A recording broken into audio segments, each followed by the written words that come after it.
جاء في صحيح مسلم وفي آخر صحيح مسلم حديث أن الله عز وجل يخرج من النار 4 رجال أو 4 نفر، يخرجهم من النار ثم يؤمر بهم أن يرجعوا إلى النار، فينظر رجل منهم ويلتفت ويقول: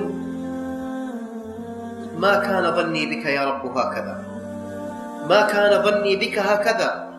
ثم يقول الله: وما كان ظنك بي، ما كان ظنك بي يا عبدي.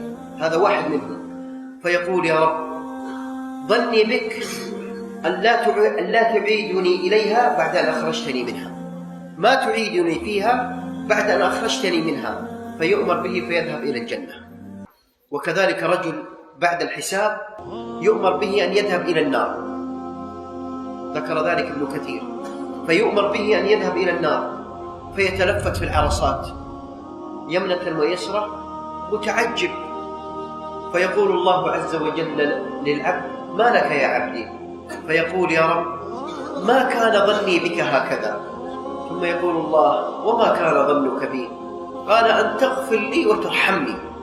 قال: اذهب يا عبدي وادخل الجنة، اذهب يا عبدي وادخل الجنة، اللهم ارحمنا برحمتك التي وسعت كل شيء. آمين يا رب العالمين। তিনি বলতেছেন যে আল্লাহ সুবহানাহু ওয়া তাআলা জাহান্নামের ভিতর থেকে একজন ব্যক্তিকে বের করে নিয়ে আসবেন, বের করে নিয়ে আসার পরে আবার বলবেন: যাও জাহান্নামে যাও। তখন সে আল্লাহর দিকে তাকাইবে, বারবার তাকাইবে।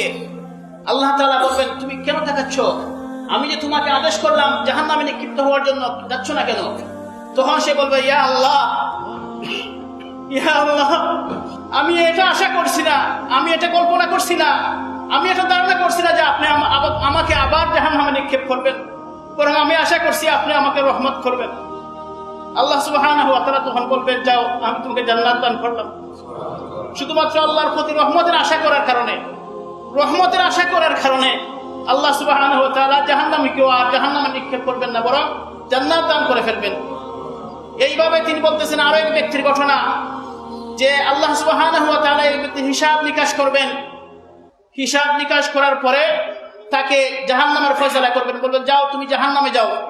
তখন এই ব্যক্তি আল্লাহ সুবহানাহু ওয়া তাআলার দিকে বারবার তাকাইবে। আল্লাহ তাআলা বলবেন: কেন আমার দিকে বারবার তাকাচ্ছ? তোমার কি হয়েছে? তোমাকে যে আদেশ করা হলো জাহান্নামের জন্য। তখন সে বলবে: হে আল্লাহ, আমার ধারণা ছিল আপনার ব্যাপারে আপনি রহমানুর রহিম, আপনি গফুরুর রহিম, আপনি আমাকে ক্ষমা করে দিবেন, মাগফিরাত করবেন, রহমত করবেন, এই ধারণা ছিল আপনার প্রতি আমার। তখন আল্লাহ সুবহানাহু ওয়া তাআলা বললেন: ঠিক আছে, তোমার ধারণা যখন ছিল আমার প্রতি রহমতের, তাহলে তোমাকে জাহান্নাম থেকে মুক্ত করলাম এবং তুমি জান্নাতে চলে যাও, তোমাকে জান্নাতে দান করলাম। সুবহানাল্লাহ।